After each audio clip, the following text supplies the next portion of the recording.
Boa tarde a todos, né? Bom dia, boa tarde, boa noite, porque esse vídeo vai ficar gravado e vai ficar disponível nas redes sociais da Fundação, principalmente no YouTube. Então, para quem estiver assistindo aí fora do ao vivo, bom dia, boa tarde, boa noite. Hoje é dia 27 de fevereiro de 2025. Eu sou André Natali, diretor, da Fundação Promon, responsável pelos investimentos da entidade. E este é o 21º painel da Jornada do Investidor da Fundação, que é um programa montado, patrocinado pela Fundação, né, com o objetivo de educação previdenciária e financeira. A gente sabe que hoje em dia o que a gente mais tem por aí são conteúdos, principalmente sobre investimentos.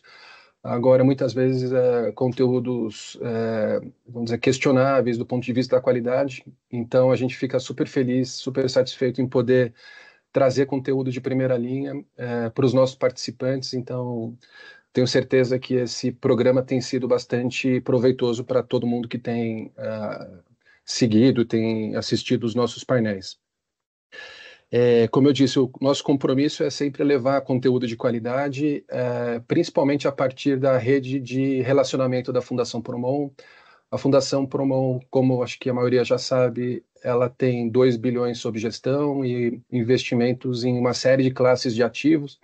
E isso dá quer dizer, uma penetração, assim, um acesso, né, no sentido de relacionamentos e conteúdos que a Fundação tem acesso, e então é uma satisfação poder compartilhar um pouco desse conteúdo com os nossos participantes, tá?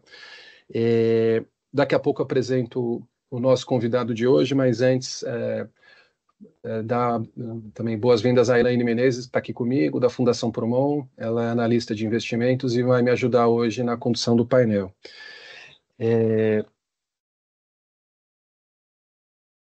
Ah, lembrando que a gente tem um formato um pouco mais engessado, quer dizer, mais restritivo do ponto de vista da participação, mas convidar e incentivar todo mundo à medida em que tenham dúvidas e queiram fazer comentários, que usem o chat aqui do Teams para se manifestarem, e a gente vai procurar atender todo mundo, tá?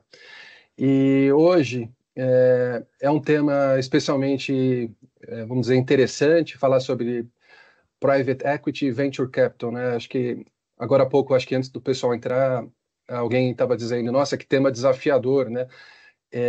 Eu acho que é desafiador por um lado, porque talvez seja uma classe de ativos menos conhecida, né? Então, são palavras, sei lá, começa por ser inglês e é uma coisa menos familiar para as pessoas. E até brinquei que talvez desafiador hoje em dia seja falar de renda variável, seja falar de fundo multimercado, né? Acho que, enfim, falar de private equity, obviamente, tem seus desafios, né? Daqui a pouco a gente vai falar sobre eles, mas o fato é que é uma classe alternativa, então, nesse sentido, uma satisfação grande poder estar trazendo isso. E a gente já falou de crédito privado, em outros painéis já falou de renda fixa, e finalmente chegou a vez de private equity, que eu acho que é uma classe importante para todos nós aqui da Fundação Promon, porque ela tem uma peculiaridade muito interessante. Ela está presente em todos os planos de benefícios e todos os perfis de investimentos.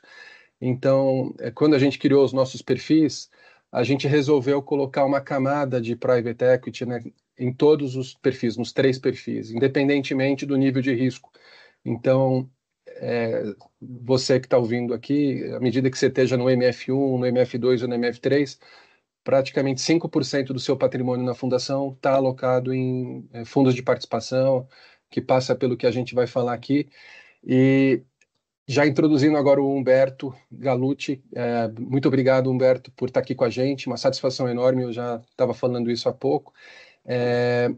A gente tem uma admiração grande pela Spectra, onde você trabalha, que é essa gestora especializada em investimentos alternativos, né, uma plataforma grande, e a gente tem um respeito, uma admiração, não só pela gestão, mas também pelo fato de vocês serem geradores de conteúdo sobre esse tema que é tão pouco, vamos dizer, do dia a dia das pessoas. Então, te agradecer de novo e com certeza a expectativa é muito alta, porque eu já tive acesso aos conteúdos que a Spectra cria e realmente são sempre de elevada qualidade. E para para acabar aqui a minha fala, passar a palavra para você, eu vou só reforçar o seu currículo para todo mundo te conhecer. E o Humberto, ele é Head de Research da Spectra Investments desde 2021. Ele também é professor de Private Equity Venture Capital da GV e de Finanças na Unifesp. Ele possui graduação em Economia pela USP e, além de mestrado e doutorado em Finanças pela GV. Então, já deu para ver que o currículo dele é de primeiríssima linha. E, Humberto, eu sempre faço um disclaimer, então não é nada pessoal, principalmente quando a gente traz o pessoal de mercado, que a gente não está fazendo nenhuma recomendação de produto aqui. Então, a gente está procurando fazer uma abordagem mais educacional, mais educativa sobre as classes de investimentos. Então, não se trata de uma recomendação de investimentos, ainda que, como eu já falei, a gente tem uma admiração pela Spectra e a Spectra está presente nas nossas carteiras de investimentos. Então, eventualmente, também, opiniões que você venha a compartilhar não necessariamente são as nossas opiniões, ainda que eu acredite que a gente concorda em bastante coisa. Então, dito isso, e só incentivar que todo mundo participe, queria te passar a palavra e agradecer pela sua presença. André, muito obrigado. Agradecer aqui a Promon pela oportunidade para falar desse tema que nós somos apaixonados, que é Private Equity e Venture Capital. Como você falou, é um tema obscuro, nós temos poucas informações. Todo mundo, né, nos últimos anos falou muito, principalmente de Venture Capital, mas a gente acho que explora pouco como funciona, né, responder perguntas básicas como quanto que dá de retorno, por exemplo, né, quanto que a gente espera que dê de retorno para a Grepper e Venture Capital, como foi esse desenvolvimento nos últimos anos. Acho que são respostas que eu quero, né, ajudar vocês, instigar vocês a refletir sobre o retorno, sobre o nosso desenvolvimento, sobre o que é, como funciona.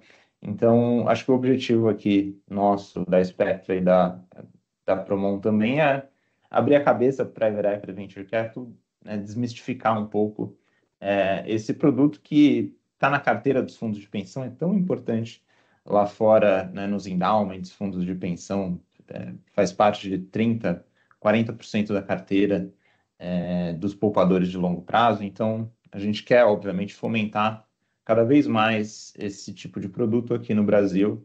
Acho que é o caminho certo, né? O produto ele melhorou muito nos últimos 10, 15 anos, e acho que sobre isso que eu vou querer falar, né, bastante sobre esse desenvolvimento, como funciona o desenvolvimento dele no Brasil, e também quanto dá de retorno, que é o importante, né? Como funciona a avaliação, né? Então, acho que entrar nesses pontos são bem relevantes, que são um pouco místicos, né? A gente não tem informação, e para isso eu vou usar bastante do nossa parceria com o INSPER, e tenta, como o André falou, trazer bastante informação sobre uma indústria que tem, enfim, tão pouca informação, tão pouca transparência. Então, acho que esse é o nosso objetivo. Tá? Legal. Eu vou compartilhar a minha apresentação.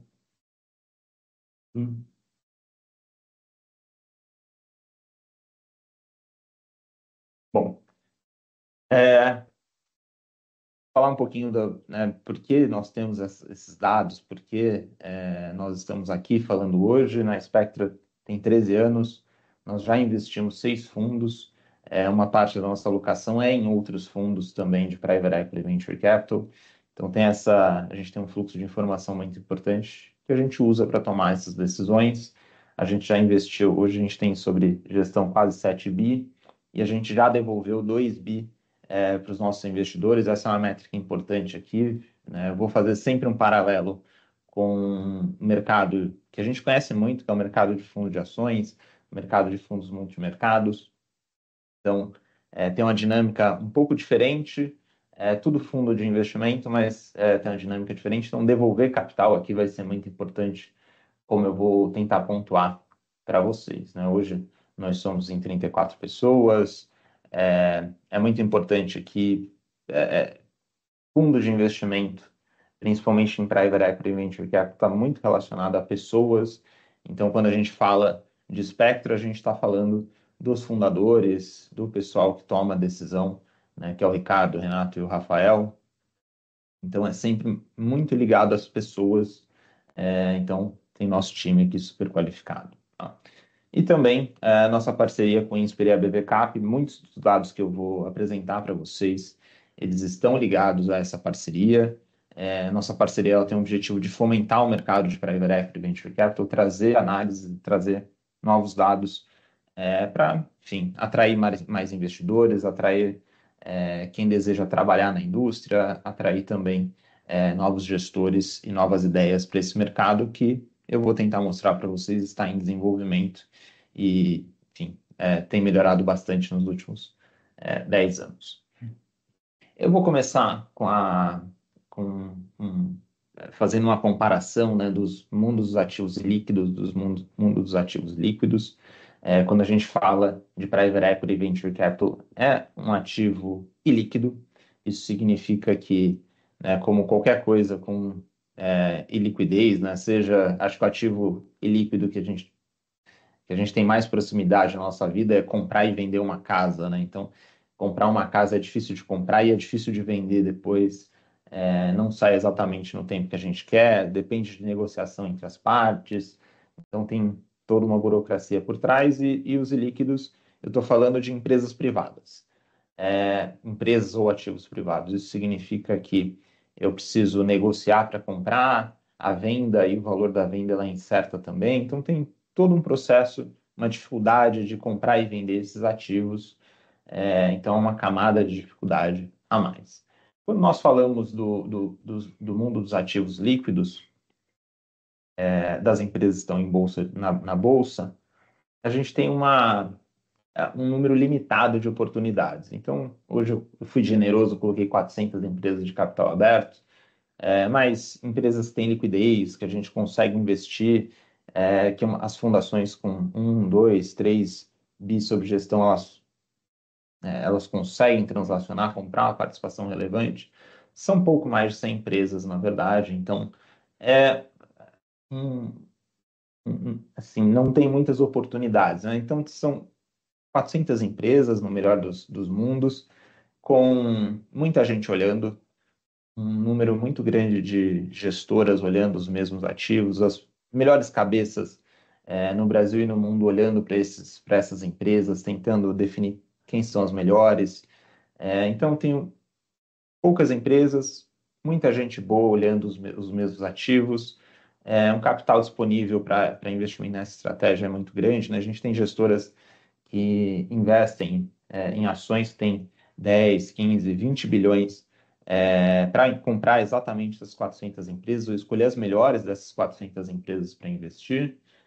Ou seja, tem muito capital, muita gente inteligente e tem pouca empresa. Ou seja, todo mundo competindo pelo mesmo, enfim, para tirar retorno das mesmas 400 empresas. Quando a gente olha as teses de investimento, depois eu vou ter um slide mostrando, né, a diversificação das teses de investimento em Private Equity, Venture Capital e na Bolsa, é bem limitado. Então, quando a gente olha dois setores muito importantes na nossa economia, né, o agro e mineração, eu estou falando na Bolsa de Valores de, sei lá, 10, 15 empresas no máximo.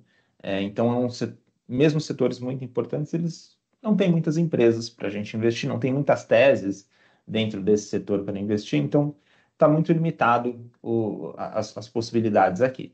Quando a gente olha no mundo do Private Equity e Venture Capital, a gente está falando aí de pelo menos 50 mil empresas de porte médio no Brasil, ou seja, tem muita empresa que não está nos grandes centros, né? A gente tem muita empresa média, empresa grande no interior do país. A gente tem pouco capital disponível para investimento. Eu vou trazer daqui a pouco o número, né? Qual que é o capital, né? Quanto que a gente tem para investir nesse setor. A gente tem poucos gestores e pouco capital disponível, ou seja, eu tenho um mar de empresas, um mar de teses de investimento. Se eu quiser investir no agro, por exemplo, quando nós olhamos o mercado privado, eu posso investir em empresas de drone, empresas de distribuição de insumos, de desenvolvimento de biológicos. Então, tem uma série de setores que não estão disponíveis em bolsa, mas que eu consigo investir no mercado privado. Então, essas teses elas estão disponíveis. Então, eu tenho toda a tese que eu pensar, Hoje, seja agro, mineração, tech, desenvolvimento de software, ela está disponível no mundo privado. E não está disponível, nem todas estão disponíveis no mundo líquido. Então, a gente acha que tem uma assimetria aqui, né? Então, só por oferta e demanda de capital, né, eu tenho pouca oferta de capital no mundo privado e eu tenho um mar de empresas que estão aí, estão ávidas por receber um capital, por buscar crescimento. Então, a gente acha que tem aqui um ganho assimétrico no mundo dos privados por esse, né, o grande número de oportunidades que nós temos. Quando a gente fala, né, de alternativos como um todo, a gente tem várias estratégias. Não tem mineração, tem ativos jurídicos, tem search funds agora, que começou a aquecer no Brasil nos últimos 3, 4 anos. Tem o Venture Capital, que há 10 anos a gente falava super pouco de Venture Capital no Brasil. Hoje é uma estratégia bem conhecida, todo mundo fala, todo mundo quer investir na próxima empresa, no próximo unicórnio.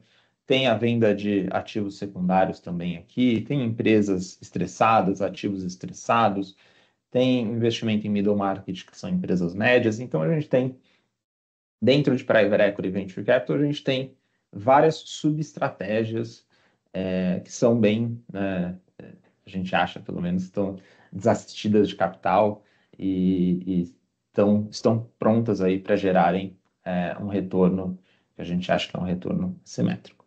Humberto, Acho que talvez eu fala. só ia te pedir, talvez você falou do search funds, assim, eu acho que talvez, eu não sei, é uma das que seja menos conhecida, mas se você pudesse falar um pouquinho, não sei se você pretende depois passar por cada uma dessas verticais ou dar Eu uma palhinha posso, agora.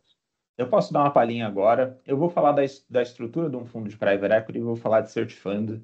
Né? O search fund é um mini private equity. E aí eu vou explicar como funciona um fundo de private equity e depois eu já explico o que é um search fund. Que é uma inovação que a gente, dentro da Spectra, pelo menos, nós somos extremamente animados. A gente acha que é uma classe de ativos que vai entregar muito retorno, já está entregando muito retorno para nós. Bom, primeiro, como funciona um fundo de Private Equity Venture Capital? Ele é um pouco diferente de um fundo FIA ou um fundo multimercado. O fundo multimercado ou fundo FIA, ele é muito simples de se investir. Então, por exemplo, a gente está em casa, né, a gente tem acesso ao nosso banco, eu escolho, né, eu entro lá na plataforma do banco, escolho o fundo de ações ou fundo multimercado e vejo se ele está disponível, se ele está captando dinheiro. Se ele estiver aberto, eu vou lá, aperto um botão, defino qual que é o valor que eu quero investir e em 1 ou 2 dias meu dinheiro já está todo investido lá, ou seja, quero investir R$ 20.000 no fundo de ações. Em poucos minutos eu consigo fazer esse investimento. E aí consigo investir e consigo desinvestir também muito fácil. Então, a partir do momento que eu acho que aquele gestor não está entregando retorno, ou eu precisei do dinheiro para fazer outra coisa, eu vou lá no aplicativo do banco, aperto o botão e em 30 dias o dinheiro está na minha conta. Então, essa é a estrutura padrão quando a gente faz um investimento no fundo de ações ou um fundo multimercado. O fundo de private equity ele é um pouquinho diferente. Primeiro que eu não invisto todo o meu dinheiro no dia que eu decido, tá? Acho que um ponto importante é um fundo de private equity, ele nem sempre está em captação. Então, eu capto um novo fundo de private equity entre 2 e 4 anos e um fundo de venture capital também. Isso significa que se eu quiser investir num fundo de private equity, eles têm que estar abertos para fazer, estar captando dinheiro. E aí eu faço meu compromisso de investimento. O que significa compromisso? Significa que eu me comprometo a investir naquele fundo, por exemplo, R$ 50.000. Isso significa que não é naquele momento que eu vou depositar todo o meu dinheiro lá, né? Não vou transferir para a conta do fundo R$ 50.000 de uma vez. Por quê? Porque o fundo, ele vai, a partir do momento que eu me comprometi, ele vai fazer chamadas de capital. Essas chamadas significam que toda vez que o fundo ele encontrar uma empresa para comprar, né, ele vai fazer uma chamada de capital, ele vai mandar literalmente um e-mail o investidor falando, olha, agora eu preciso de 20% do seu compromisso, porque eu encontrei uma nova empresa para investir. Então, eu não invisto todo o meu dinheiro no primeiro dia. Conforme o fundo ele vai encontrando as empresas para investir, ele vai fazendo essas chamadas de capital. Ou seja, o grosso do meu dinheiro, por volta de 90% do meu dinheiro, ele vai ser chamado durante 4 anos. Isso é um jeito de trazer eficiência para o capital também, ou seja, o gestor ele quer ficar com, ele não quer ficar com dinheiro na conta, né? Ele quer, olha, ele tem um planejamento, e esse planejamento gestor ele passa para o investidor, fala, olha, nesses 4 anos eu vou chamar 25% no primeiro ano, depois mais 25%, depois mais 15%. Então, o investidor ele não precisa ter todo o dinheiro na conta no primeiro dia para fazer o investimento. Então, ele vai sendo chamado a partir do seu compromisso. Então, aqui, essa é a primeira diferença importante de um fundo de private equity para um fundo FIA. Você não investe todo o dinheiro no primeiro dia, durante 4 anos, a maior parte do seu dinheiro, por volta de 90% do seu capital comprometido, ele vai ser chamado nesses primeiros 4 anos. E aí, a gente entra num ponto bem importante, que é um fundo de private equity, que eu não falei, ele tem uma vida limitada também. Geralmente, a gente fala de uma vida limitada de 10 anos. Então, nosso compromisso como gestor, a gente tem, nosso compromisso com você a gente vai comprar as empresas nos 4 primeiros anos, as empresas vão passar mais 3, 4 anos crescendo com o capital que nós vamos investir nessas empresas, depois a gente tem que conseguir vender essas empresas, né, depois até o 10º ano aí, às vezes dá certo, às vezes a gente perde uma extensão de 1 ou 2 anos. Então, os 4 primeiros anos de um fundo de private equity são os anos de comprar empresas. Então, o papel do gestor é escolher boas empresas para comprar nesses 4 anos. Depois, nos outros 6 anos do fundo, a gente gera valor e vende também. Então, eu tenho um período que a gente chama de investimento, geralmente os 4 primeiros anos, depois eu tenho 6 anos de período de desinvestimento. Isso significa que nesses últimos 6 anos, eu geralmente não compro novas empresas, ou seja, eu só estou gerando valor nas empresas que eu já comprei. Isso é muito interessante, porque isso significa que cada fundo de private equity, mesmo de uma mesma gestora, vai ter uma carteira única de empresas. Então, nós da Spectra, por exemplo, nós temos 6 fundos. A carteira do primeiro fundo, que é um fundo de 2012, ela é muito diferente do fundo que a gente começou a investir ano passado, ou seja, tem empresas completamente distintas e cada carteira vai ser única. E é irreplicável também. Ou seja, a empresa que eu comprei lá em 2012, investi em 2012, ela não vai ser comprada por outro fundo da Spectra mais tarde. Então, eu tenho carteiras únicas aqui, estratégias únicas, em pontos únicos do tempo. Então, fundo de private equity, vida limitada, geralmente por volta de 10 anos. Esses 10 anos eles são divididos em 2 partes, 4 anos período de investimento, últimos 6 anos período de desinvestimento. Quanto que a gente cobra, né? Qual que é quanto que o gestor ele ganha? O gestor ele ganha padrão da indústria, ele vai ganhar uma taxa de administração de 2% ao ano e se bater o benchmark ele geralmente é IPCA mais 6, IPCA mais 8, cada um dos fundos ele tem aí um benchmark diferente, então se dando tudo certo, ou seja, receber performance é bom para todo mundo, segundo que significa que o fundo foi muito bem. Se a gente conseguir vender as empresas acima do valor que a gente pagou nelas, as empresas crescerem, e a gente bater o benchmark, a gente tem direito a 20% de performance acima do benchmark. Tá? Deixa eu pegar uma perguntinha aqui. Exatamente, acho que se a gente puder te interromper já, acho que é bem nessa linha, a questão da liquidez, né, que é um tema tão caro ao brasileiro, né, o brasileiro adora liquidez, então não é por menos, né, não é por Acho que assim, a gente tem um juro alto no Brasil e que remunera a liquidez de um jeito que eu acho que não tem igual no mundo, né? Quando a gente vai para o mundo de private equity, a gente está falando de iliquidez, né? Que normalmente quando as pessoas escutam essa palavra, elas torcem o nariz, assim. E talvez você vai falar depois os prêmios, né? O que é essa iliquidez? Agora, a pergunta do Ricardo Sanz, obrigado pela pergunta, Ricardo. É, na linha de quanto tempo demora para o dinheiro voltar, né? Então, e até engatar um ponto aqui, Humberto, por que que é importante que o fundo seja fechado? Por que que não se faz um fundo aberto? Eu acho que é uma pergunta interessante para as pessoas também entenderem esse mecanismo de estruturação do fundo, né? Eu acho que primeiro eu vou falar de liquidez, né? Então, acho que um ponto fundamental aqui, essa pergunta ela é ótima, que não existe o botão para sair e ir embora do fundo, né? Isso significa que a gente não tem a possibilidade de, putz, não quero mais, quero pegar esse dinheiro de volta e quero, né, fazer outra coisa com ele. Isso não tem uma possibilidade igual um fundo de ações, ou seja, não existe esse botão para sair fora.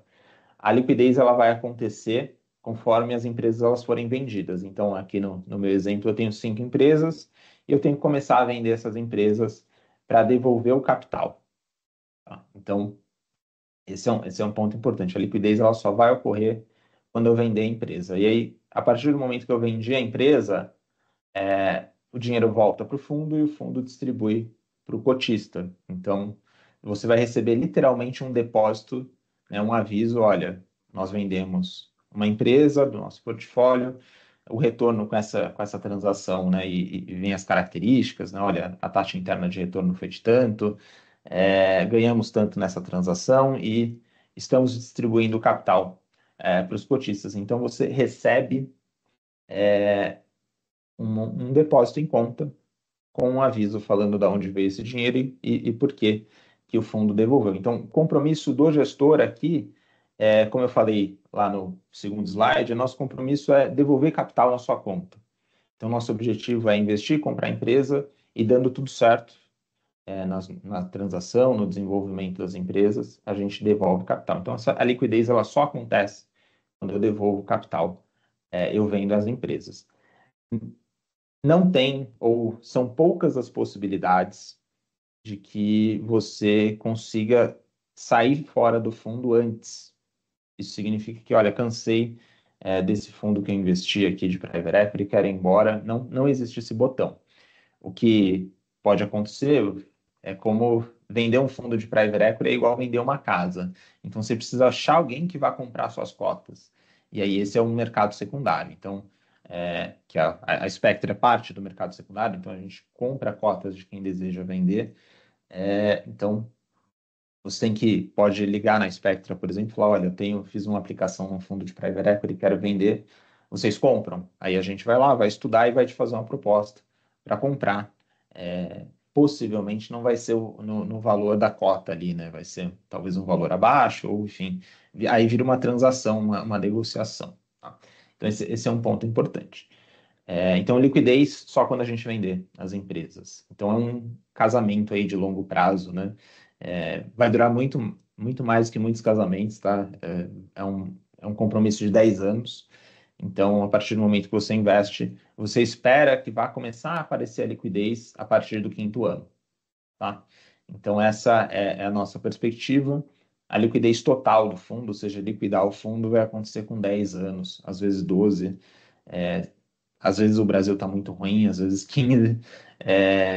Então, tem essa perspectiva bem Humberto, de tempo. Fala. só pegar um ponto que você falou aqui, eu gosto dessa analogia com o casamento. Eu acho que assim, quando a gente casa, a gente tem que pensar bem antes de casar, com quem vai casar, tem que ter um tempo de namoro ali, então, e separar depois, que é um pouco do que você está falando, assim, eu não quero mais, separar sempre é dor de cabeça, né? E então acho que é, é o que você está dizendo, assim, vou entrar num casamento, eu consigo deixar esse dinheiro lá por todo esse tempo, né? 10, 15 anos, tem que pensar direito, porque se não conseguir depois, no meio do caminho, por A mais B, querer sair, realmente, no mercado brasileiro em especial, mas acho que lá fora também, essas saídas nunca são fáceis, né? Exato. Então, aqui a analogia com casamento é perfeita, porque casamento é ótimo quando tudo dá certo, né? Então, são 20 anos de parceria, 30, né? A gente espera uma parceria para a vida inteira. É por isso que é importante ter uma boa governança, né, dos fundos e um bom, que a gente chama de regulamento, que é o que intermedia essa relação entre cotista e gestor, um regulamento bem feito e equilibrado para que as cláusulas, né, de quando as coisas estão indo mal, tem que ter um bom regulamento para tentar intermediar aqui a relação entre os dois, tá? Mas precisa ser feita uma boa escolha, né, num bom parceiro para alguém que você confie por 10 anos, ou seja, é muito tempo, tá? E quando a gente fala de dinheiro, apesar de hoje a gente estar acostumado a investir em renda fixa, né, título do governo de 10, 15 anos, lá eu tenho a opção, né, de liquidez ainda garantida pelo governo. Aqui eu não tenho, tá? Ninguém está garantindo a liquidez. Deixa eu Vou, aproveitar então esse ponto, o Humberto. A gente tem aqui uma pergunta do Dino. Obrigada, Dino, pela sua pergunta, tá? E ele aqui menciona justamente essa questão de garantia, né? Você acabou de mencionar título do governo e ele fala aqui: existe alguma garantia de rendimento mínimo pelo fundo ou gestora, né? É, ou o investidor está 100% exposto nesse tipo de investimento? não tem garantia nenhuma, tá? Então, a gente está falando de ativos arriscados, nós estamos investindo em empresas da economia real, são empresas privadas. Quando eu estou em venture capital, estou investindo em startups. Startups, elas são muito arriscadas, tá? Então, um número que a gente tem aqui, só para conectar um pouco o risco, quando a gente pensa em startups, a gente está pensando que uma carteira de um fundo de venture capital, ela vai perder 40% dos investimentos, ou seja, 40% das empresas que ela vai investir vão quebrar, né? Ou seja, vão ter um retorno zero. Então, eu estou 100% exposto aqui às escolhas do gestor. E aí, como o Dino escreveu, né? Então, se eu posso perder tudo, mas, por outro lado, eu não tenho o mínimo que eu posso ganhar. Então, a gente teve fundos no Brasil entregando 10 vezes, né, o que foi investido, ou seja, para cada R$ 1 que você investiu, você ganhou 10, com retornos de 30, 40, 50%. É uma taxa interna de retorno bem alta. Então, você está investindo em produtos de risco. Aqui eles são extremamente arriscados. E já aconteceu no Brasil, a gente teve fundos que investiram e perderam todo o dinheiro. Então, são muito poucos, acho que são 2 ou 3 só. É, mas esse risco existe de perder tudo. Ele, óbvio, quando eu diversifico aqui, um fundo de private equity geralmente vai ter 5, 6 empresas, um fundo de venture capital vai ter uma carteira de 20, 25 empresas. É raro isso acontecer, mas faz parte do jogo, faz parte do risco, fazer, é, poder, né, ter, a gente tem uma pequena chance de perder capital ou entregar menos retorno, né? Entregar um retorno negativo, que eu vou perder um pouco do dinheiro que investi. Então, faz parte do nosso jogo aqui. Tá? Ficou uma pergunta em aberto, por que a gente a gente não faz fundos fechados, a gente trabalha com fundos fechados e não fundos abertos. Acho que tem uma evolução da indústria hoje lá fora, que a gente espera que vá acontecer aqui no Brasil, que são fundos abertos de private equity e venture capital. Isso significa que ele está sempre em captação. Então, a qualquer momento que você queira investir ou retirar o seu dinheiro, né? Tem cláusulas para tirar, que são um pouco restritivas, mas você consegue tirar o dinheiro. Mas não é a norma aqui no Brasil. A norma aqui são fundos fechados, ou seja, quem, por exemplo, investiu no Spectra 1, ele não necessariamente vai ser um investidor do Spectra 2, ou a ideia é a gente ter uma parceria com tempo limitado, ter uma relação aqui que é você evitar passivos, contaminação de um fundo para o outro, tem uma forma de desenvolvimento da própria indústria. Então, o cotista ele sempre está optando por investir no próximo fundo. Então, se você investe numa gestora investiu num fundo, investiu no segundo fundo dela e você está infeliz com o resultado, você opta por não participar. Você sempre tem essa decisão. Então, a estrutura que a gente tem, né, mundial, a gente trabalhou com fundos fechados, mas hoje a gente tem o desenvolvimento de fundos abertos lá fora, em que são fundos hoje que tem uma perspectiva mais de varejo. Você pode ir lá apertar o botão e investir o dinheiro como se fosse um fundo de ações.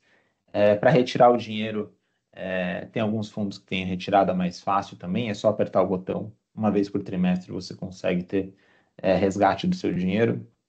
Mas foi a forma como a indústria ela se desenvolveu com fundos fechados. Tá? Que acaba sendo bom, velho, só para dar um pitaco aqui. Tem a coisa do casamento, né?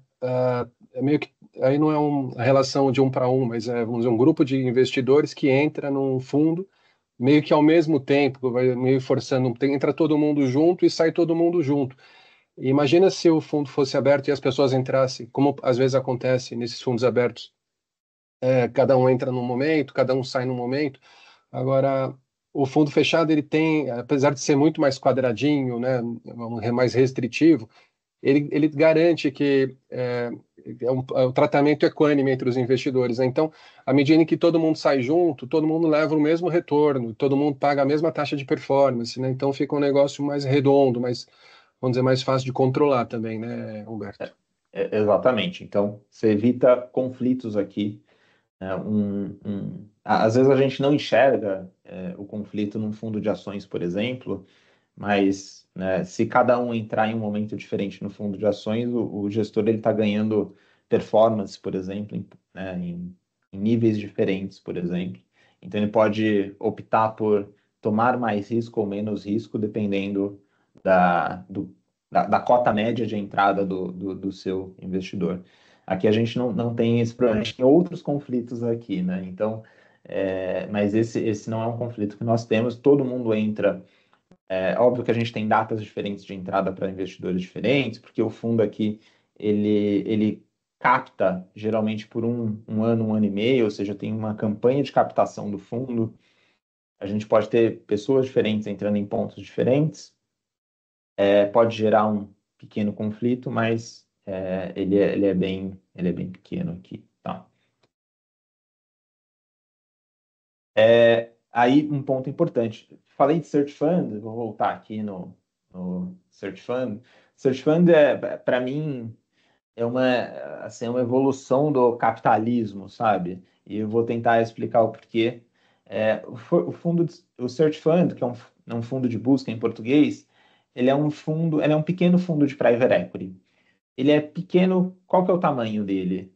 Eu tenho geralmente um ou dois alunos de MBA, né? O pessoal vai para os Estados Unidos ou para a Europa fazer MBA ali por volta dos 30, 32 anos, às vezes um pouquinho mais. E aí já teve uma experiência, 10 anos de experiência na vida, né? Experiências riquíssimas, seja com consultoria, operação de empresa. E aí ele decide que ele vai fazer o que a gente chama de empreendedorismo por aquisição. Então ele vai bater em alguns investidores e vai falar, olha, eu queria muito comprar uma empresa, né, buscar uma empresa primeiro e depois adquirir uma empresa para virar CEO. Bom, para isso eu preciso levantar um capital para pagar minhas contas e pagar o custo de diligência, pagar esse custo de busca de uma empresa também. Então, eu tenho uma ou duas pessoas egressas de um MBA de ponta, geralmente lá dos Estados Unidos ou da Europa, que eles vão levantar dinheiro para buscar uma empresa para comprar por 2 anos. No momento que ela encontra essa empresa, ela volta para a base de investidores e fala: olha, comprei essa empresa, está aqui a oportunidade, vocês querem participar? E se a base de investidores ela aceitar, eles vão lá e bancam essa compra dessa empresa. Geralmente, a gente está falando em empresas aqui com um valor entre 50 e 100 milhões de reais, né? São empresas que a gente chama de empresas médias. E esses ex-alunos de MBA, eles vão virar CEO da empresa. Então, o objetivo da vida deles é conseguir comprar uma empresa e tocar essa empresa, vai trocar essa empresa por 5, 6 anos, e depois vender essa empresa, né? O que eles ganham?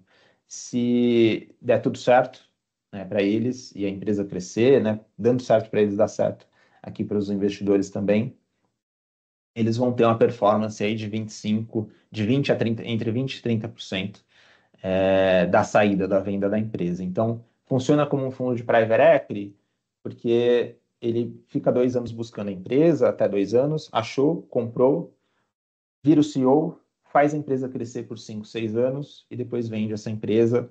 Se der certo, ele vai receber uma performance aí de 20 a 25% e vai ser o investimento da vida desse cara e os investidores eles vão ficar felizes também. Por que a gente é tão animado com essa tese? É porque a gente acha que é uma tese extremamente alinhada. Ou seja, investimento numa fase da vida, né, onde a gente tem poucos fundos de private equity investindo no Brasil, ou seja, tem uma falta de oferta de capital nessa fase da vida. Geralmente a empresa que é comprada é uma empresa da velha economia, né, uma empresa tradicional. Geralmente você tem um fundador ou uma família que está cansada, né, os filhos já estão na Europa, o cara quer vender, então ele é um cara que está disposto a vender por um preço bacana a empresa. E quando entra um sangue novo numa empresa que é legal, né, ela cresce muito. O pessoal, os searchers, como nós chamamos, eles são super incentivados. É gente muito jovem, então vão cometer erros, então a gente espera que isso vá acontecer. Por outro lado, são pessoas que vão colocar ali o sangue, que é a oportunidade da vida deles. Então a gente acha que é super incentivado num espaço que a gente falta capital. Então, Search Fund é esse mini fundo de private equity, dando certo, vai fazer a vida do searcher, né? Ele vai fazer a transação da vida dele, e para a gente, como investidor, a gente vai ganhar dinheiro também, que é o nosso objetivo. Humberto, aproveitando essa tela aqui, só para. A gente falou agora há pouco do retorno ilimitado, tal, que tem, eventualmente, quer dizer, o que esse prêmio, né, esses retornos elevados. Agora, tem a questão de risco. Se você pudesse dar uma palhinha também aqui, do ponto de vista vamos dizer, da alocação de risco. Assim. Então, por exemplo, um search fund, pelas características que você descreveu, são dois jovens lá no MBA tentando fazer o negócio da vida. Daí, de um lado, tem, vamos dizer, os secundários, então, o venture capital, o middle market. Então, cada um com os seus atributos de risco, né? Então, à medida que você pode, então, escolher ter mais ou menos risco numa carteira de private equity, né? Exato. Então, acho que cada gestora ela é reconhecida, né? Então, tem uma coisa que a gente acredita muito na Spectra, que é a especialização.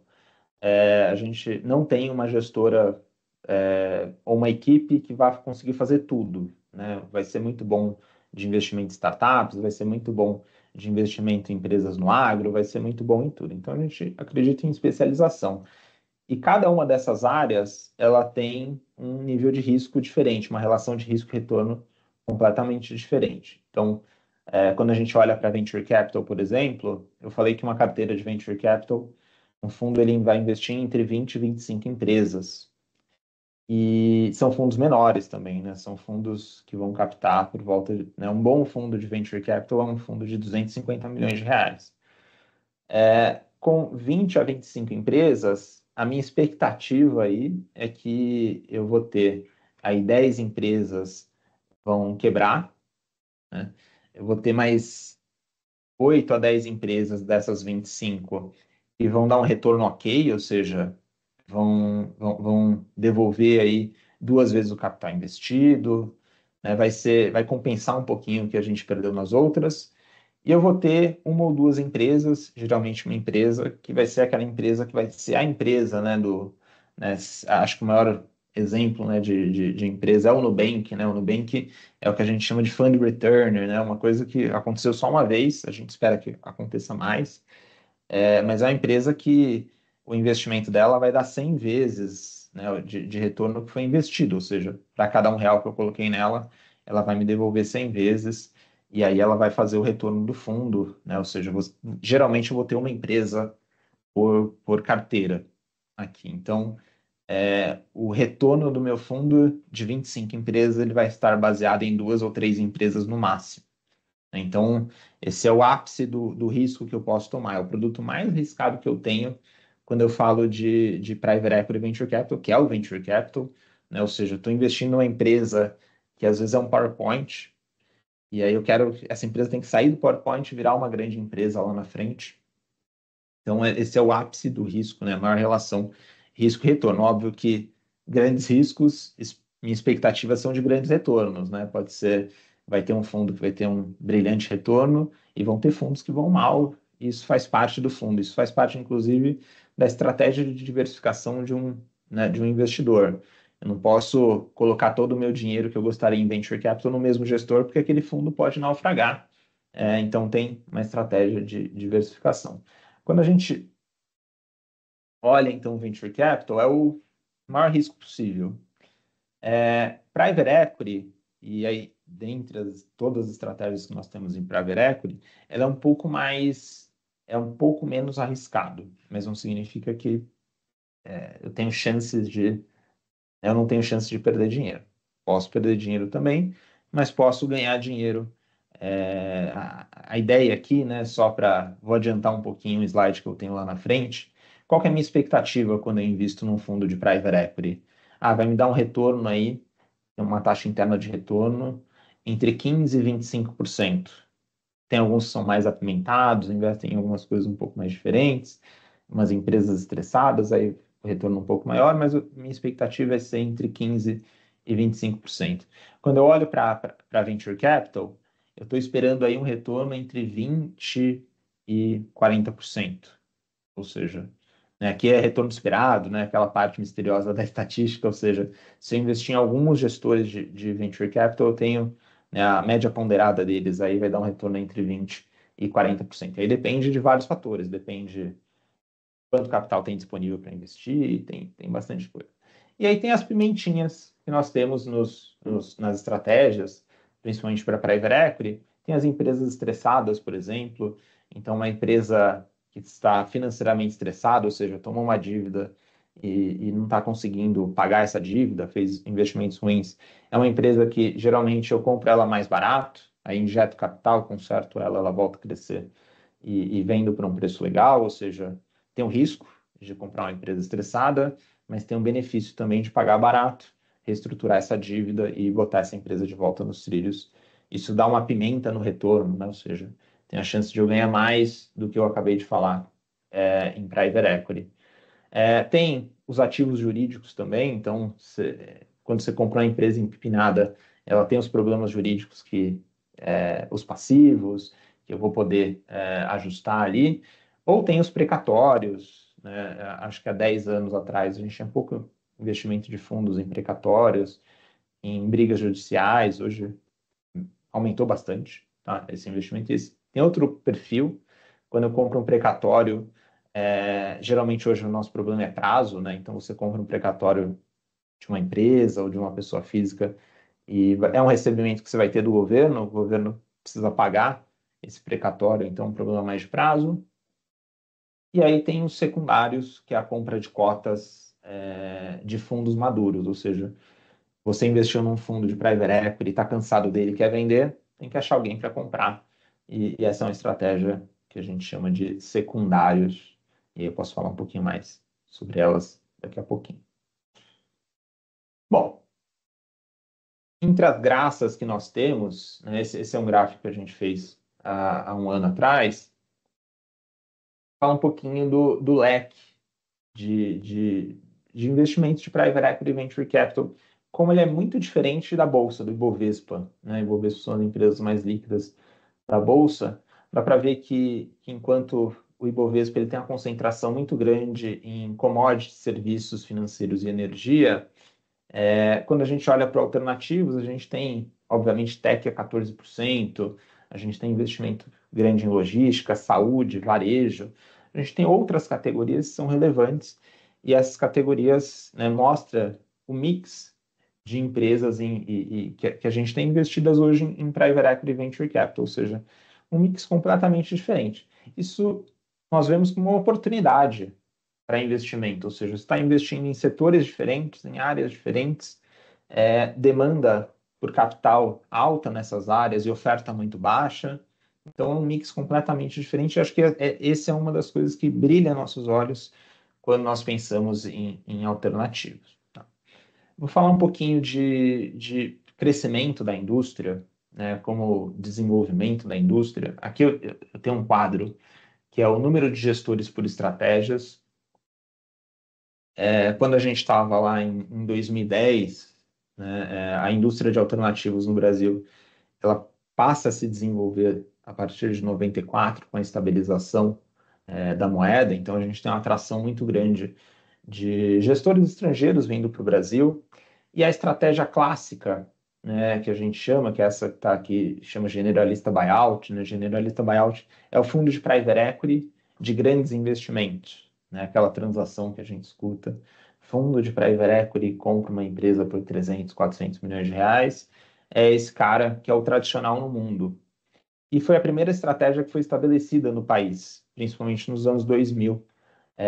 Uma estratégia que veio muito bem nos 2000 e depois com o Brasil como um todo, né? Se eu estou falando de grandes empresas, elas dependem muito do crescimento do PIB, dependem muito de crédito, né? Então a gente teve uma crise muito forte no Brasil em 15, 16. Isso significa que essa estratégia de investir em grandes empresas, ela machucou, né? Ela perdeu um pouco do apelo e aí a gente vê ali a barrinha escura, azul escura. Dá para ver que foi aumentando o número de gestoras, depois foi caindo. Quem aproveitou esse espaço, né, do private equity foram as gestoras de venture capital. Elas são as grandes ganhadoras dos últimos 15 anos. Então, a gente tinha por volta de 10 gestoras, né, 12 gestoras ali de venture capital em 2010, e hoje a gente tem mais de 70, né, né, isso generalistas, ou seja, gestoras que investem em fintech, em saúde, em todas as áreas. Além disso, eu tenho mais 40, 50 gestoras especialistas, ou seja, elas só investem num ponto específico de venture capital. Ou seja, o mercado aqui ele tem mais estratégias hoje. Então, era muito concentrado em 2010 em private equity. Hoje a gente tem venture capital, cresceu demais, foi a estratégia campeã. E tem outra estratégia que aqui, o número de gestoras, daqui a pouco eu vou mostrar o capital disponível para investimento, que cresceu bastante, é essa que a gente chama de special seats. Special seats é o que investe em empresas estressadas, em precatórios, faz a parte de dívida também.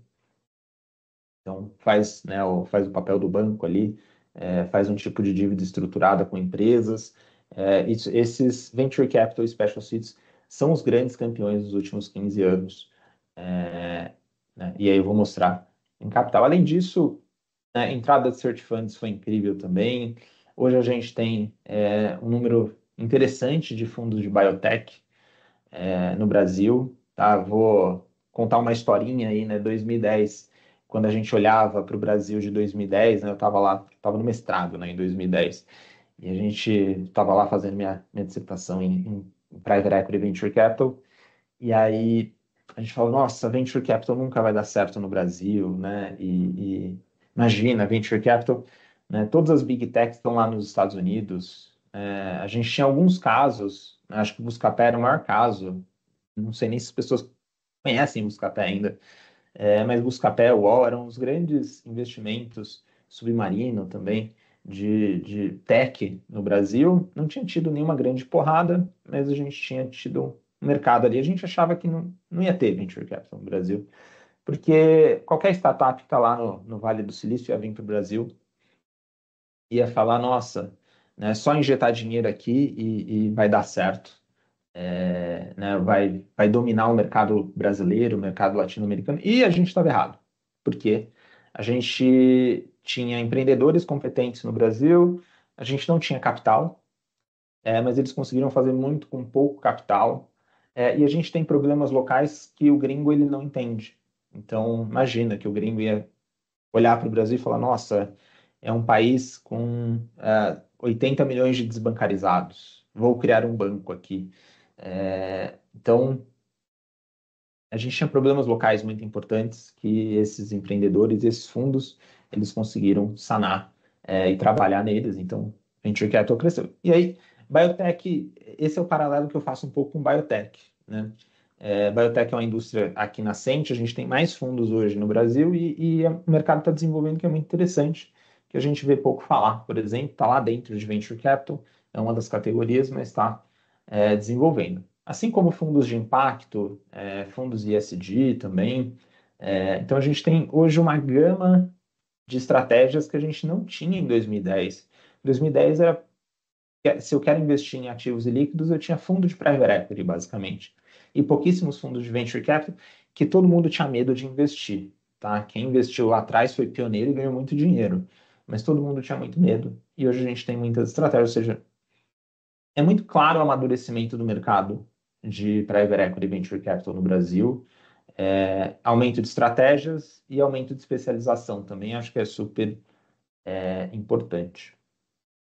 A gente tem um nome bonito, né, dos jargões da profissão, que é o dry powder. Dry powder é o capital disponível para investimento. Em 2012, nós tínhamos 20 bilhões de reais e em 2023 estava aí por volta de 56 bilhões. Fundo de private equity ainda é o principal, com 31%, mas dá para ver que venture capital é 26% e o special seats é 24%. Ou seja, existe uma concentração hoje, né, mas é menos concentrado do que já foi em 2012, ou seja, a gente tem muitas estratégias. Aí a pergunta que está na sua cabeça é, caramba, Humberto, 56 bi é dinheiro para caramba, né? Nossa. Quando a gente faz a comparação com o fundo multimercado, por exemplo, se eu somar as 3, 4 maiores casas e fundos multimercado do Brasil, já dá mais de 50 bilhões de reais. Se eu pegar as 5 principais casas de fundos de ações, já dá mais que 50 bilhões de reais. Ou seja, eu estou falando de 5 casas de fundos de ações têm o mesmo capital investido do que a indústria inteira de alternativos a gente tem disponível para investimento. Ou seja, de um país do nosso tamanho, 56 bilhões é muito pouco dinheiro. Tá? Não é tanto dinheiro, não parece muito dinheiro, mas hoje está muito bem dividido o dinheiro. Eu tenho 3 categorias ali com 20% e 25%, ou seja, eu tenho dinheiro para investir, mesmo assim, os fundos eles estão longe de capital quanto eles desejariam.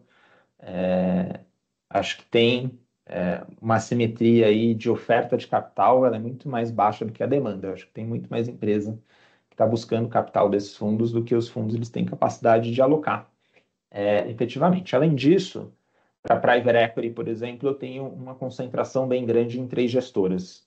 Tá? Em venture capital também eu tenho uma concentração nas 2 maiores gestoras, ou seja, eu tenho desse capital, eu tenho algum tipo de concentração, ou seja, eu tenho muita gestora média que está tentando se afirmar, está no processo de afirmação aí que é importante para ter várias possibilidades de investimento, né, novas estratégias, principalmente. Mas acho que a notícia ela é boa. A gente tem mais estratégias de investimento, mais gestores especializados e a gente tem mais gente competente hoje trabalhando aqui com o private equity do que a gente tinha há 15 anos atrás. Quem é o investidor? Aí eu coloquei aqui, né, o gráfico desde 94. O investidor, ele é hoje, né, nos últimos 10 anos principalmente, são as famílias brasileiras. As famílias são os ultra ricos. Tá? Então, as famílias que têm muito dinheiro, são os principais patrocinadores hoje do Private Equity Venture Capital no Brasil. Eles são os grandes campeões desse ciclo de Venture Capital também. Foram os que apostaram ali nos fundos de Venture Capital nos últimos 10 anos. E a gente tem um movimento bem interessante, que é as famílias elas se tornam os principais investidores e os fundos estrangeiros, né, os estrangeiros que investiam no Brasil, que lá atrás eles tinham 84%, hoje é por volta de 20%, ou seja, o gringo ele tem uma história de amor e ódio com o Brasil. Ele ganhou muito dinheiro, mas ele perdeu também em alguns pontos. E geralmente ficou aqui no Brasil quem ganhou dinheiro, né? Continua aqui investindo com a gente. Então, ele diminuiu muito a participação dele, já foi 80%, hoje é 20%. As instituições financeiras de desenvolvimento, né, seja os internacionais ou o BNDES aqui no Brasil, continua com uma participação mais baixa do que já teve. E aqui acho que o interessante é o fundo de pensão. O fundo de pensão a gente esperava ser o principal patrocinador, porque é quem tem dinheiro de longo prazo para investir. A gente teve um problema ali em 2017, que funcionou como um freio ali para repensar os programas de investimento, e os fundos de pensão agora eles estão voltando a investir nessa classe de ativos que a gente acha que tem tudo a ver com fundo de pensão, né? É longo prazo, retorno mais alto para quem tem muita paciência, então é alguém que a gente espera que volte a investir em Private Equity Venture Capital, ou seja um dos patrocinadores aqui do crescimento. Humberto, acho que só um comentário aqui. Isso que você falou, obviamente, é verdade.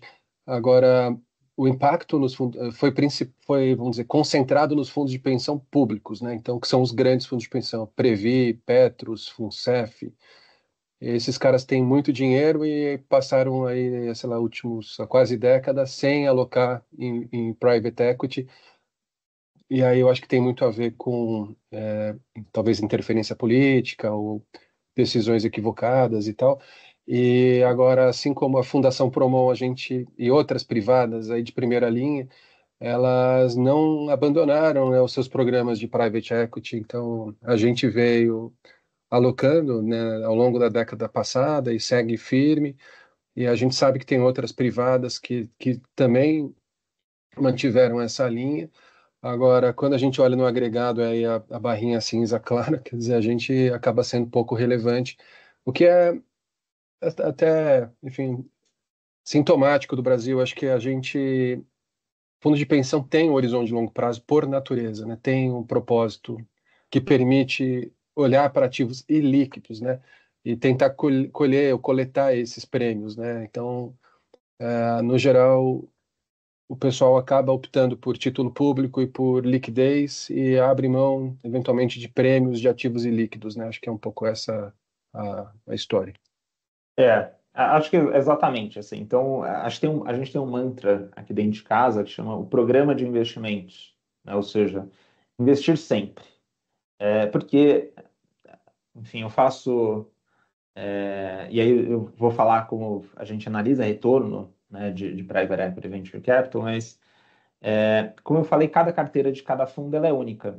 Então, se eu investir hoje em um fundo de Private Equity, eu estou dependendo do futuro, dos próximos 10 anos, né, para saber o que vai acontecer. Então, eu posso plantar muito bem hoje, né? Nosso mantra é: você sempre tem que plantar, ou seja, o investidor ele sempre tem que investir na classe. A gente vai ter anos brilhantes, como nós já tivemos, um fundo de private equity que comprou empresas no meio da crise de 15, 16, comprou essas empresas baratinho, depois depois o Brasil arrumou e a gente veio naquela época do Covid que os valuations aumentaram. Quem vendeu a empresa vendeu muito bem, ou seja, né, uma conjuntura de fatores que quando a gente compra a empresa a gente não consegue, né? A gente tem que escolher os melhores ativos para crescer, para conseguir efetivamente performar bem, né, ter um bom resultado, independente do crescimento do país ou depender do governo, por exemplo. Alberto, só pegar um ponto, até juntando ao comentário do Ricardo aqui, ele está falando, quer dizer, ele está dando um depoimento aqui que é inquestionável. Quer dizer, o Brasil é um país, é um lugar difícil para fazer negócio, né? Então está pegando um exemplo da parte tributária, que é uma coisa extremamente complexa, né? Tá bom que veio a reforma tributária aqui, daqui a pouco a gente supera isso. Mas do ponto de vista geográfico, assim, quer dizer, o Brasil, apesar das suas questões aí, das suas bagunças e tal, do ponto de vista do empreendedorismo, quer dizer, da geração de negócios, ele não é mal, não está mal colocado, né? Ainda mais em se tratando de América Latina, acho que a gente talvez seja líder, né? Assim, ambiente de negócio, a gente sempre acha que não, né? Porque a gente é bombardeado também por notícias negativas, né? Que é o que fica na cabeça. Mas o Brasil, por exemplo, regionalmente, ele é o líder de fusões e aquisições, é o líder de mercado de capitais. Então, quando a gente olha há 10 anos atrás, a- essa atividade empresarial que alimenta o Private Equity Venture Capital era muito mais baixa do que é hoje. Então, hoje, mesmo o ano passado, que foi um ano de mercado de capitais fechado, né? Ou seja, juros altos, as empresas elas foram vendidas e os fundos eles devolveram capital.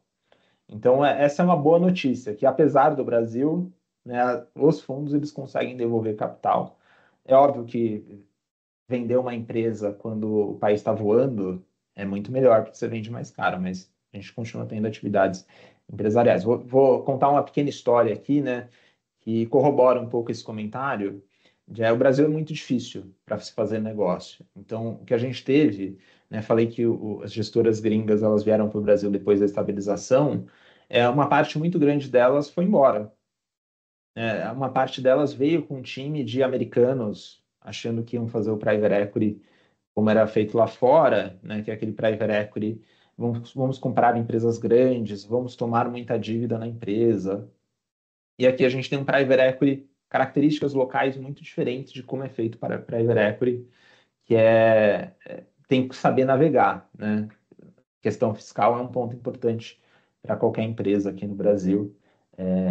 Então, esse gringo que veio para o Brasil, né, veio comprar empresas no Brasil e ele voltou para lá porque aqui é um outro ambiente de negócios, tem que saber navegar e as gestoras americanas, principalmente, que estão aqui no Brasil até hoje, trocaram todo o time para um time local, que é um time que sabe navegar essa dificuldade de fazer negócios no Brasil.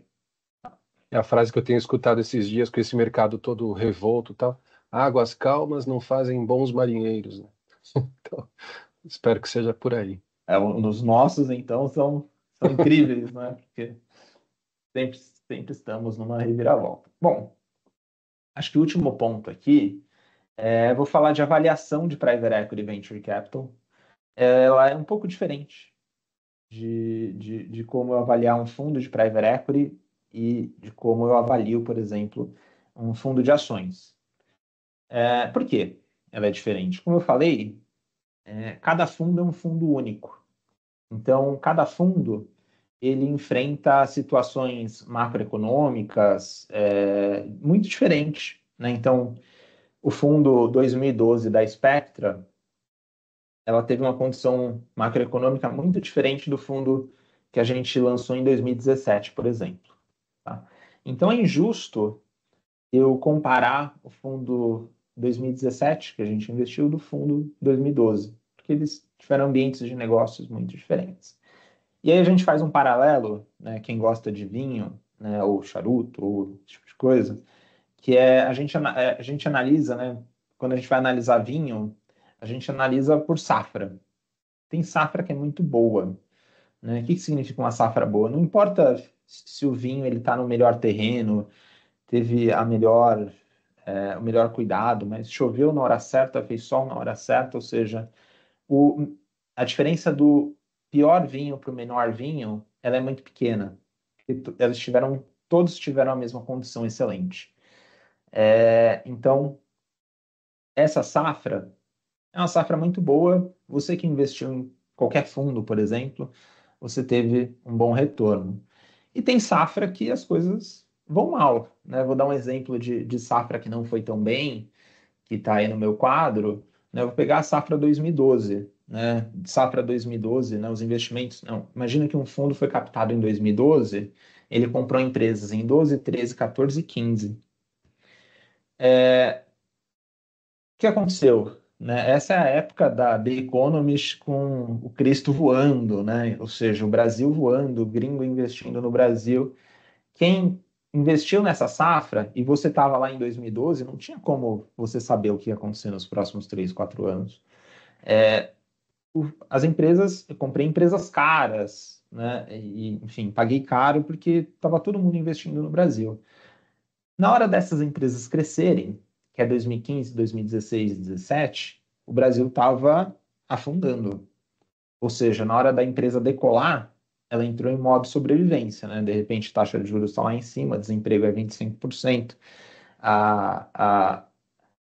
o país, né, o PIB caindo 3%.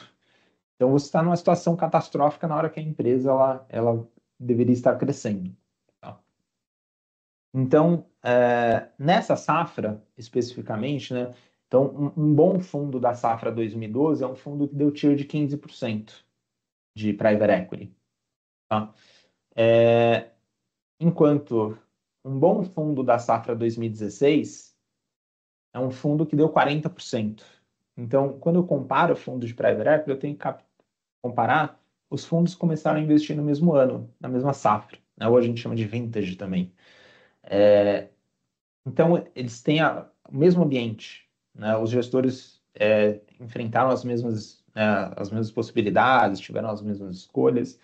Então, quando a gente investe, é difícil a gente conseguir enxergar safras. Né? Olha, essa safra vai ser ótima. Né? Esse é 2025, ano do investimento. Será que não foi 2023, que foi um bom ano para comprar empresas, por exemplo? Então, fica difícil olhar para frente. Mas quando a gente vai comparar, a gente tem que separar os gestores da mesma safra. Então, olha, se eu pegar todos os gestores que investiram em 2012 em private equity, né, eu tenho a linha amarela ali, e ordenar eles, os melhores 25% de gestores tiveram uma taxa interna de retorno de 15%. Né, na média, ali, os gestores tiveram um retorno de 5%. Né? Retorno de 5 é ruim? A resposta não é bom, né? Obviamente. Né? Você vai investiu 10 anos ganhando 5% ao ano, não é bom. Mas se eu olhar, né, olhar para trás, ver o que aconteceu com essa safra, você fala, é até aceitável. Tá, foi uma safra difícil. Então, toda hora que a gente faz investimento, a gente nunca sabe que safra vai ser incrível, que safra vai ser terrível. Tá? Se eu olhar para o Brasil 2016 e falasse, estou vendendo um fundo de private equity para vocês. Olha, o Brasil está em crise, o PIB está caindo 3%, a taxa de juros está subindo. Eu sou um fundo de private equity e quero investir. É difícil você atrair um investidor nessa hora, né, com tudo indo mal no Brasil. E eu falar para você, olha, a hora é agora porque as empresas estão baratas, as empresas estão precisando de capital, né? Eu vou apostar que o Brasil, pior que isso, não fica, né? E não ficou. Depois voltou a crescer. Então, esses momentos de ruptura que a gente tem, mercado de capitais ruins, eles têm sido bons momentos para investir em private equity, por exemplo, porque as empresas elas precisam de capital, fundo de private equity é um ótimo sócio para se ter. Então, é hora que eu compro empresa barata. Tá? E está na equação de retorno aqui. Investir bem, comprar bem uma empresa para depois vender bem também. Então, retorno de private equity e venture capital.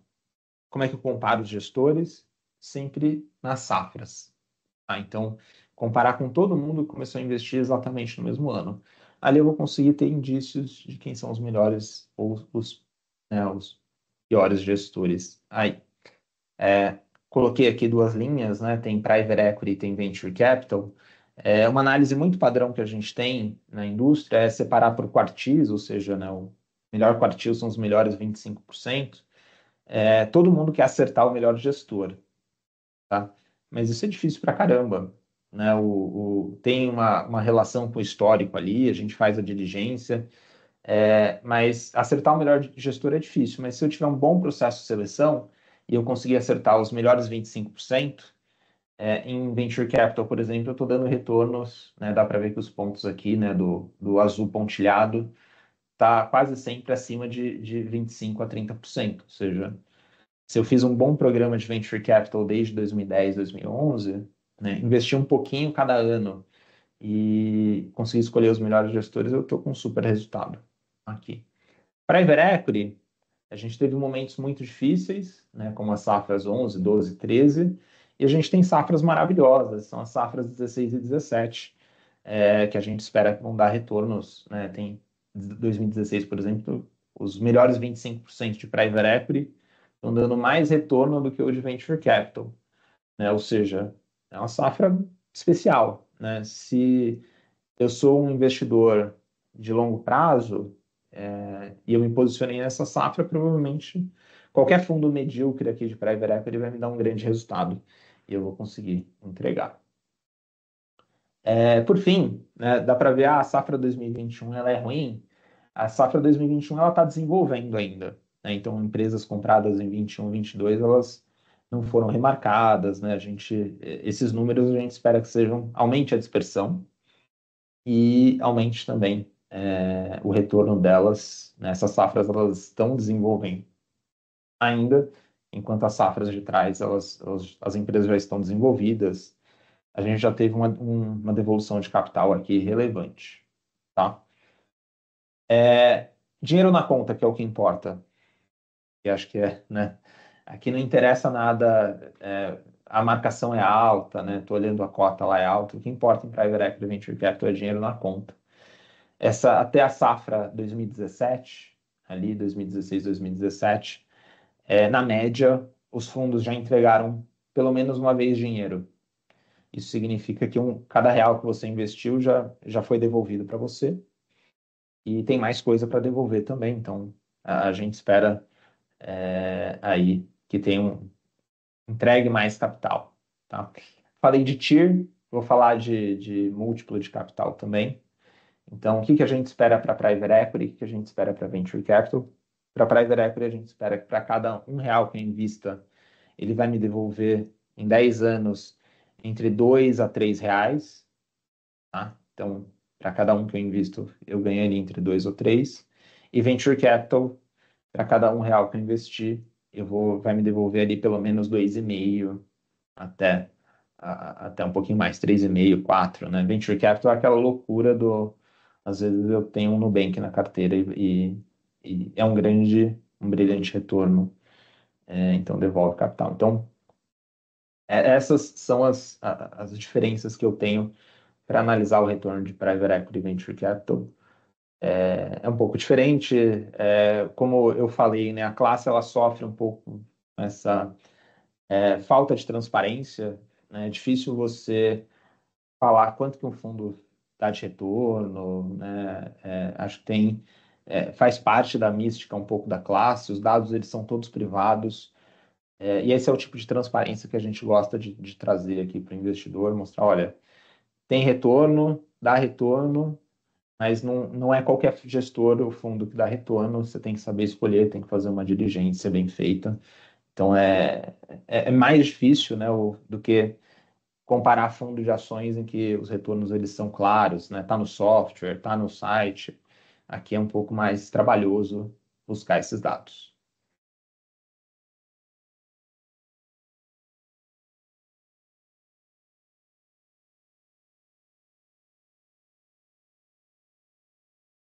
Bom, André, é isso que eu tenho para apresentar. Não sei se você tem alguma expectativa não atendida aí. Não, eu não sei se as pessoas têm aí.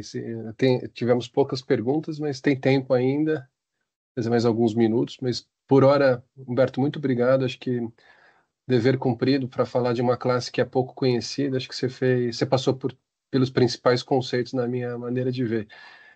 E acho que ficou claro para as pessoas que não é fácil, não é trivial, né? Tem seus desafios. Então, no caso da fundação, acho que vale a pena dar também uma palavra sobre isso. A fundação já vem investindo em private equity, talvez desde 2010, tá? Quando a gente iniciou a alocação às nossas, vamos dizer, o nosso programa de private equity. E a gente fazia a seleção dos gestores e alocava.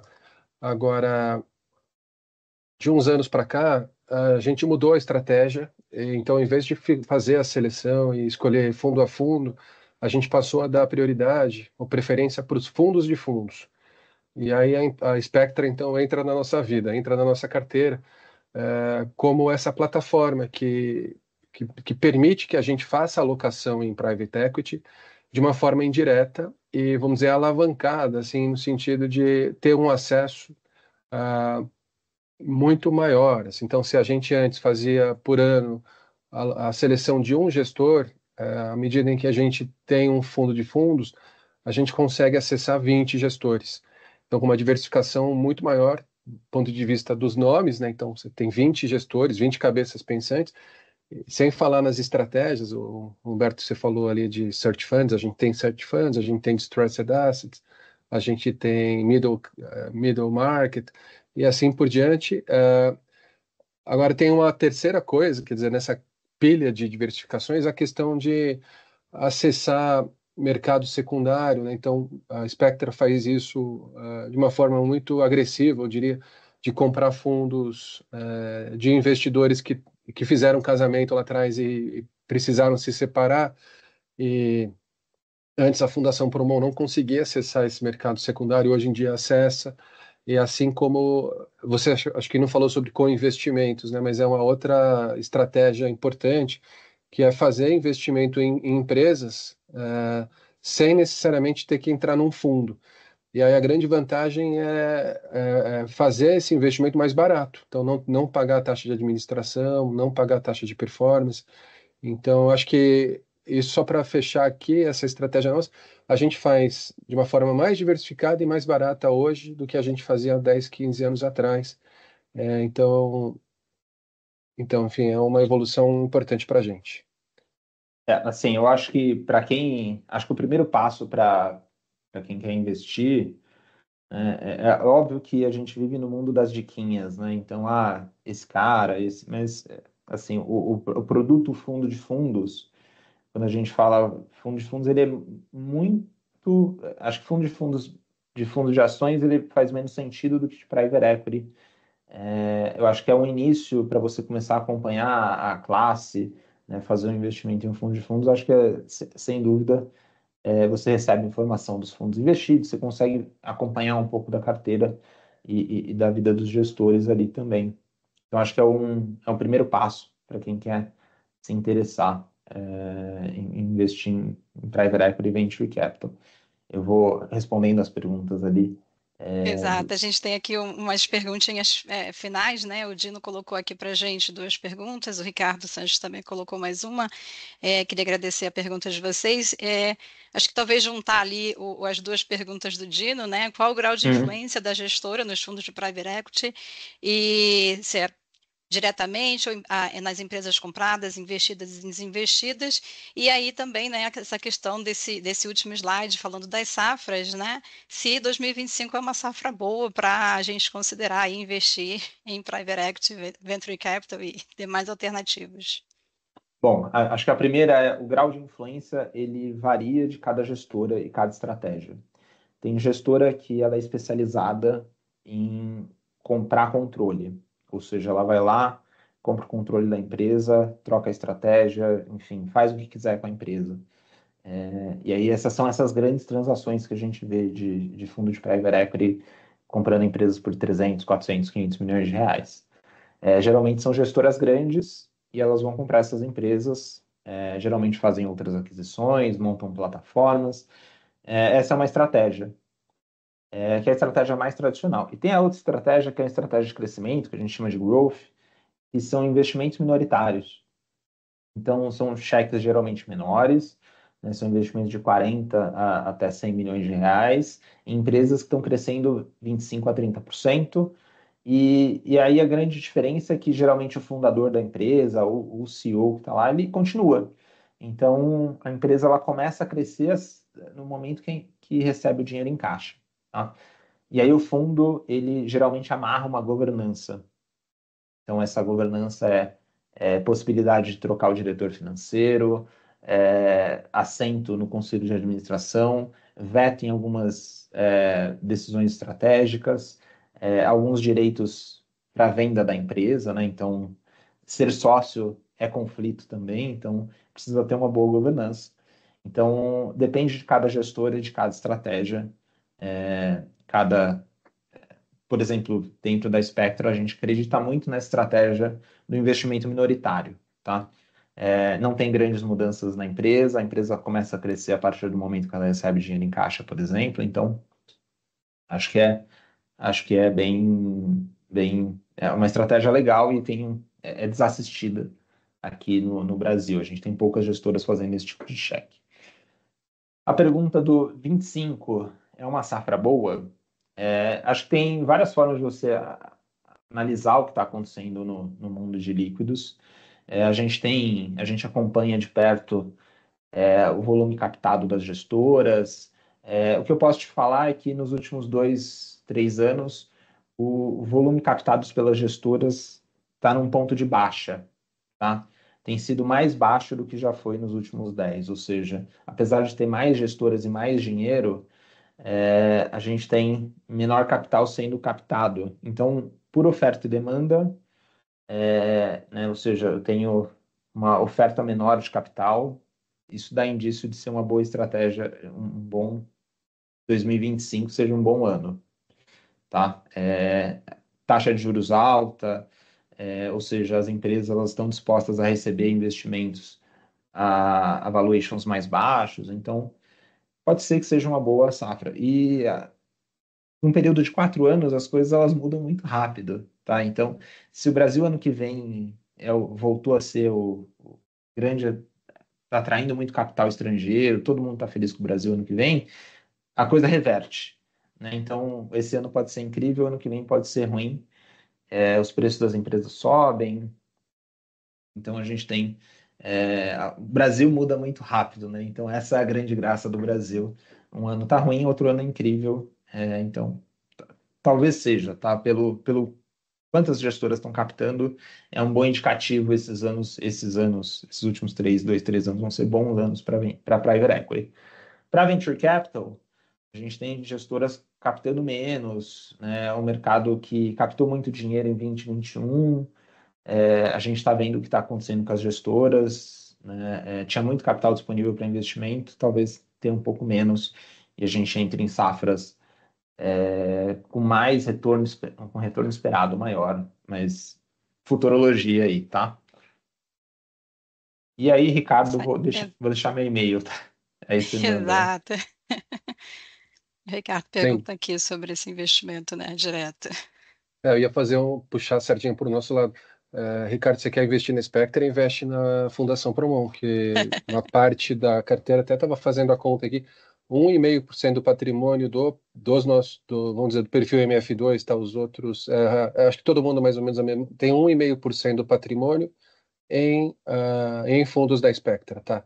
Então, é um volume pequeno, óbvio, dado, quer dizer, é uma estratégia que para a gente ainda não pode ser tão grande, dado o risco. Agora, eu acho que isso traz também um pouco de conforto para todo mundo. Quer dizer, o MF2, por exemplo, o Humberto, que é o nosso perfil diversificado, ele tem 7% em public equities, né, em ações listadas. Você tem 5% em private equity. Então, tem imobiliário, você tem multimercado, você tem crédito privado, ou seja, é uma forma de acessar esses mercados sem concentração. Então, eu acho que isso é um ponto importante, assim, no sentido de gestão de risco, de diversificação e para deixar todo mundo tranquilo. Bom, Gente, só para fechar com o Ricardo diga, aqui, atualmente a gente não tem um fundo aberto em captação, a gente deve entrar em captação, né, no meio do ano ou no final do ano. Esse ano ainda a gente deve entrar em captação, mas, por exemplo, quem deseja investir agora, exatamente agora, não, a gente não está captando, tá? que pena, Ricardo. Mas a Promon está captando, pode investir na Promon. E pode investir na Spectra também. Desculpa que se eu sonhei de uma forma equivocada aí. Não, imagina. Gente, é isso. Acho que batemos as 15 horas. Muito obrigado. E a Camille sempre puxa minha orelha, não vou deixar de projetar pesquisa de satisfação. Então, pedir ajuda de todo mundo que está aqui até agora. Preencha, responda a nós. São 2 perguntas só, a gente simplificou a pesquisa de satisfação para vocês darem sua opinião e suas sugestões para a gente fazer os próximos painéis. Humberto, muito obrigado. Foi maravilhoso ter você com a gente. Acho que foi muito bacana esse painel. Obrigado, eu queria agradecer de novo o convite de vocês. Meu e-mail ficou aí no chat. Quem quer falar mais de Private Equity, quer ler mais nossos estudos também sobre o mercado, quer conhecer mais, estou aberto aí. É só mandar um e-mail que a gente entra em contato e conversa mais esse mercado que a gente adora conversar, né? E falar mais e espera desenvolver cada vez mais também. E tem muito mais conteúdo do que você compartilhou aqui hoje, né? Com certeza. Exatamente. Exatamente. Então, obrigado, André. Obrigado, Elaine. Obrigada, Humberto. Obrigada a todos. Até mais. Tchau, tchau. Tchau, tchau.